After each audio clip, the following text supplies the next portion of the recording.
नमस्कार, मैं हूं प्रज्ञा। बिहारी न्यूज में आपका स्वागत है। खबरों की ओर बढ़ने से पहले एक नजर सुर्खियों पर। बिहार की राजधानी में बस इतने रुपए में ले डबल डेकर क्रूज की सवारी का मजा। बिजली के क्षेत्र में बिहार अव्वल। पद छोड़ने को लेकर उपेंद्र कुशवाहा का आया बड़ा बयान। बजट पर पीएम मोदी ने कही बड़ी बात। ऋषभ पंत ने अपनी सेहत को लेकर लिखा इमोशनल पोस्ट। इसके साथ ही बढ़ते हैं शाम तक की बड़ी खबरों की ओर विस्तार से।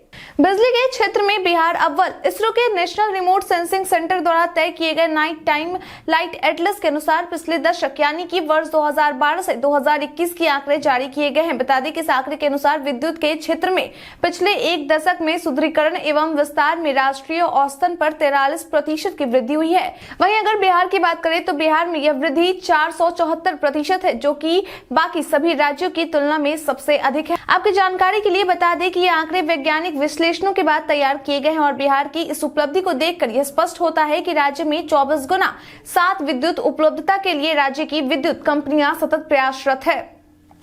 बजट पर पीएम मोदी ने कही बड़ी बात। आज से बजट सत्र की शुरुआत हो रही है। ऐसे में इससे पहले प्रधानमंत्री नरेंद्र मोदी के द्वारा देश की अर्थव्यवस्था को लेकर बड़ी बात कही है। उन्होंने कहा कि आज का दिन बहुत महत्वपूर्ण है। पहली बार राष्ट्रपति द्रौपदी मुर्मू ज्वाइंट सेशन को संबोधित करेगी, जो हमारा संविधान और विशेषकर महिलाओं के लिए गर्व का विषय है। उन्होंने कहा कि देश के बजट पर पूरे विश्व की नजर है और लोगों को इससे काफी उम्मीद है, लेकिन हमारा लक्ष्य देश पहले, देशवासी पहले होना चाहिए। भारत का बजट आम नागरिकों की आशाओं और आकांक्षाओं को पूरा करने की कोशिश करेगी। उन्होंने कहा कि हमारी वित्त मंत्री भी एक महिला है और मुझे पूरा विश्वास है कि वो देश के लोगों की आकांक्षाओं को पूरा करने की कोशिश जरूर करेंगी। बिहार बोर्ड इंटर परीक्षा को लेकर आज से कंट्रोल रूम शुरू। कल से यानी कि 1 फरवरी से बिहार बोर्ड द्वारा आयोजित इंटर वार्षिक परीक्षा की शुरुआत होने वाली है। ऐसे में परीक्षा में किसी प्रकार की कोई दिक्कत न आए, इसलिए परीक्षा संबंधी सारी सुविधाओं के लिए बिहार बोर्ड द्वारा 31 जनवरी से 11 फरवरी तक कंट्रोल रूम खोल दिया गया है। बता दें कि इतने दिनों तक कंट्रोल रूम के काम करने का समय शाम 6 बजे तक निर्धारित किया गया है। इसके साथ ही परीक्षार्थियों को कोई दिक्कत न हो, इसके लिए कुछ नंबर भी जारी किए गए हैं, जिस पर संपर्क करके वे अपनी दिक्कतों को सुलझवा सकते हैं। बिहार बोर्ड अध्यक्ष आनंद किशोर के द्वारा दी गई जानकारी के अनुसार पहली बार इंटर परीक्षार्थियों की पहचान के लिए एक यूनिक आईडी दिया गया है। इससे फर्जी विद्यार्थियों की पहचान आसानी से की जा सकेगी। बिहार की राजधानी में बस इतने रुपए में ले डबल डेकर क्रूज की सवारी का मजा। अब पटना वासी भी बहुत जल्द ही डबल डेकर क्रूज पर घूमते हुए गंगा की सैर का आनंद उठा सकते हैं। बता दें कि मीडिया में चल रही खबरों के अनुसार एमवी कौटिल्य विहार क्रूज को अंतर्देशीय जलमार्ग प्राधिकरण से एनओसी मिलने के बाद इसका उद्घाटन उप मुख्यमंत्री सह पर्यटन विभाग के मंत्री तेजस्वी यादव के द्वारा 3 फरवरी को किया जाएगा। जानकारी के लिए बता दें कि यह क्रूज गांधी घाट से निकलेगी। इस क्रूज पर सैर करने के लिए वयस्क व्यक्ति को 300 रुपए प्रति घंटे का शुल्क देना होगा। वहीं 3 से 6 साल के उम्र के बच्चे को प्रति घंटा 200 रुपए और 6 से 12 वर्ष के बच्चे को 250 रुपए प्रति घंटा शुल्क देना होगा। इस क्रूज का परिचालन सुबह 11 बजे से रात 10 बजे तक किया जाएगा। वहीं आप इस क्रूज में किसी तरह की पार्टी का भी आयोजन कर सकते हैं। हालांकि इसके लिए एडवांस बुकिंग करनी होगी और इसमें 2, 3 और 5 घंटे के अनुसार पैसे देने होंगे। बिहार के 8 खिलाड़ी खेलो इंडिया के लिए हुए रवाना। बिहार के 8 खिलाड़ियों का चयन भारत सरकार द्वारा आयोजित खेलो इंडिया के लिए किया गया है, जिसकी शुरुआत आज से होने वाली है। इसके बाद अब ये सभी 8 खिलाड़ी खेलो इंडिया यूथ गेम्स में हिस्सा लेने के लिए पाटलिपुत्र रेलवे स्टेशन से मध्य प्रदेश के लिए रवाना हो चुके हैं।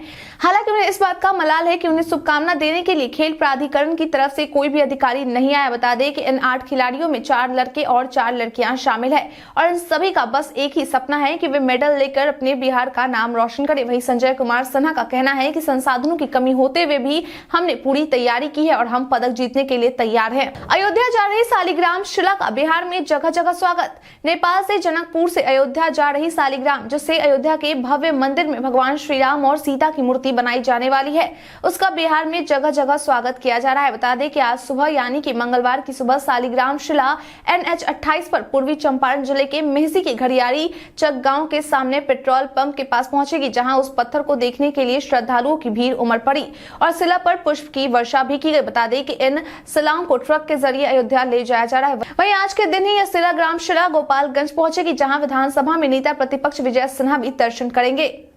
बिहार क्रिकेट एसोसिएशन के इंफ्रास्ट्रक्चर कमेटी के लिए नए चेयरमैन हुए नियुक्त।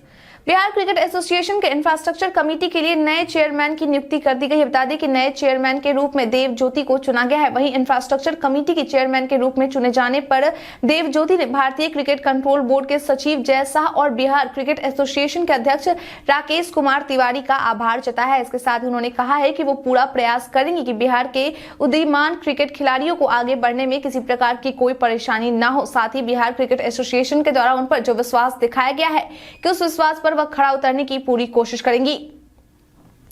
राज्य के 10 और प्रमुख शहरों में सीसीटीवी से चौकसी। गृह विभाग के द्वारा प्रस्ताव जारी कर राज्य के 10 और नए प्रमुख शहरों में बेल्ट्रॉन के स्तर से सीसीटीवी से चौकसी बढ़ाने का कार्य करने को कहा गया है। बता दें कि इस लिस्ट में जिन 10 शहरों के नाम शामिल हैं उनमें छपरा, पूर्णिया, दरभंगा, सहरसा, गया, मुंगेर, बेगूसराय, आरा, बेतिया और बोधगया का नाम शामिल है। आपकी जानकारी के लिए बता दें कि इसकी विस्तृत रिपोर्ट तैयार करने की जिम्मेदारी IIT रुड़की को दी गई है, जो इन शहरों के उन स्थानों को चिन्हित करने का काम करेगी जहां कैमरे लगाने की आवश्यकता है।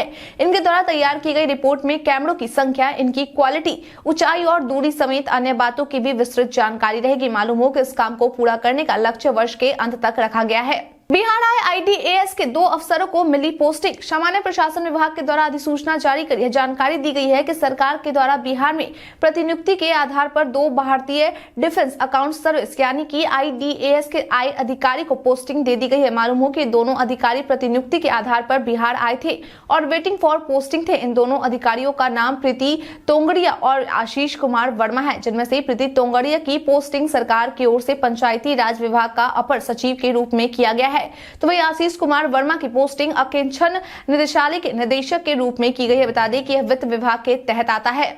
BSA ने निबंधन रद्द करने का किया विरोध। बिहार प्रशासनिक सेवा संघ यानी कि BASA के द्वारा निबंधन बंद करने को लेकर निबंधन विभाग के आदेश को अलोकतांत्रिक तरीके से लिया निर्णय बताते हुए विरोध किया गया है और साथ ही संघ ने इसके खिलाफ उचित कानून फोरम में चुनौती भी दी है। बता दें कि इस मामले को लेकर बीते दिन यानी कि सोमवार को संघ भवन में एक बैठक भी आयोजित की गई थी, जिसमें सभी पदाधिकारी और सदस्य के द्वारा यह निर्णय लिया गया है कि इस मामले पर मुख्यमंत्री को ज्ञापन सौंपा जाएगा और साथ ही इस कार्रवाई का एसोसिएशन प्रतिकार करते हुए उचित कानूनी फोरम में विरोध किया जाएगा। इसके साथ ही बीते दिन बैठक खत्म होने के बाद मद्य निषेध उत्पाद एवं निबंधन विभाग के सहायक निबंधन महानिरीक्षक और अवर सचिव को संघ के अध्यक्ष और महासचिव के द्वारा एक पत्र भी लिखा गया।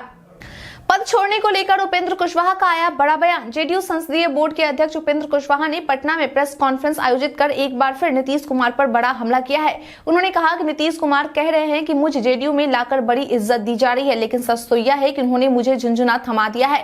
उन्होंने कहा कि मुझे तो पार्लियामेंट्री बोर्ड का सदस्य भी नियुक्त नहीं किया गया था। उम्मीदवार के चयन में मेरी भूमिका हो सकती थी, लेकिन वह भी नहीं मिली। मैंने जरूर कई सुझाव दिया, लेकिन उस पर अमल नहीं किया गया। उन्होंने कहा कि यदि गलत हो तो राष्ट्रीय अध्यक्ष लल्लन सिंह खंडन कर सकते हैं। अगर हमें राज्यसभा सदस्यता व केंद्रीय मंत्री का पद छोड़ने में समय नहीं लगा तो MLC या संसदीय बोर्ड का अध्यक्ष पद को छोड़ना कौन सी बड़ी चीज है। मुख्यमंत्री हमसे यह पद वापस ले सकते हैं। बीजेपी ने मुख्यमंत्री नीतीश पर किया प्रहार। बीजेपी की ओर से पूर्व डिप्टी CM सुशील मोदी ने मुख्यमंत्री को अपने घेरे में लेते हुए कहा कि आज लालू प्रसाद यादव की जो हालत है उसके जिम्मेदार बस नीतीश कुमार है। उन्हीं के इशारे पर ही शिवानंद तिवारी और लल्लन सिंह अदालत या जांच एजेंसी को चारा घोटाला और बेनामी संपत्ति जैसे मामलों के सबूत एवं कागजात उपलब्ध करवाए गए।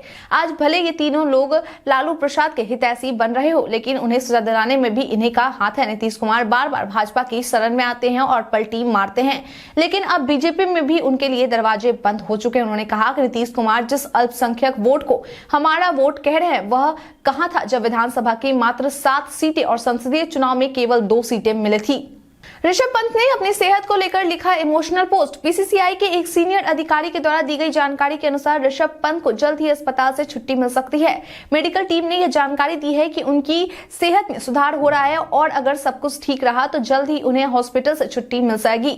वहीं ऋषभ पंत ने भी अपनी सेहत को लेकर अपने सोशल मीडिया पर एक इमोशनल पोस्ट लिखा है, जिसमें उन्होंने लिखा है कि मेरे लिए दुआ करने के लिए सभी को धन्यवाद। आप सभी के प्यार और आशीर्वाद से मेरी तेजी से रिकवरी हो रही है। आप सभी को पता है कि मेरी सर्जरी सफल रही है और मैं तेजी से रिकवरी हो रहा हूं। आपके सभी के प्यार से मुझे बुरे वक्त में ताकत मिली है। सभी को धन्यवाद।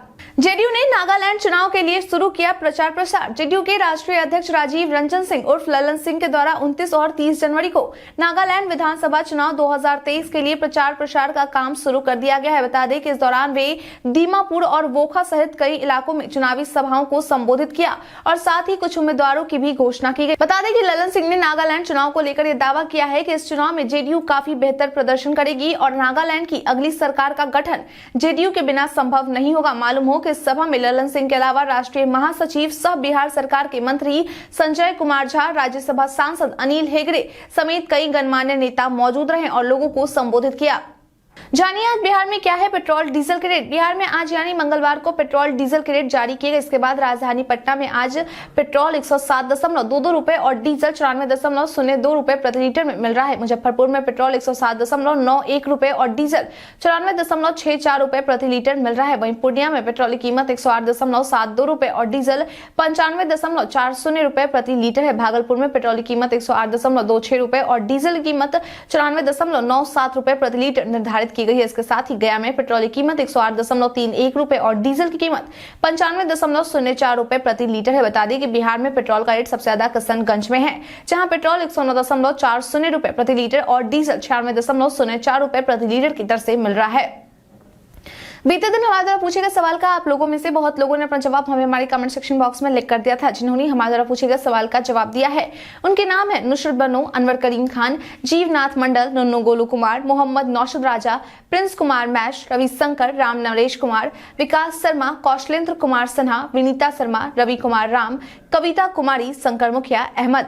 अब बढ़ते हैं आज के सवाल की ओर। आज का सवाल है आपके अनुसार उपेंद्र कुशवाहा के हालिया बयान को देखते हुए जदयू को किस तरह का एक्शन लेना चाहिए। आप अपना जवाब हमें हमारे कमेंट सेक्शन में लिखकर जरूर बताएं। आज के लिए इतना ही। बिहार के तमाम खबरों के साथ बने रहने के लिए देखते रहें बिहारी न्यूज और साथ ही अगर आप यूट्यूब से देख रहे हैं तो चैनल को सब्सक्राइब करना और अगर आप फेसबुक से देख रहे हैं तो पेज को फॉलो करना न भूलें। धन्यवाद।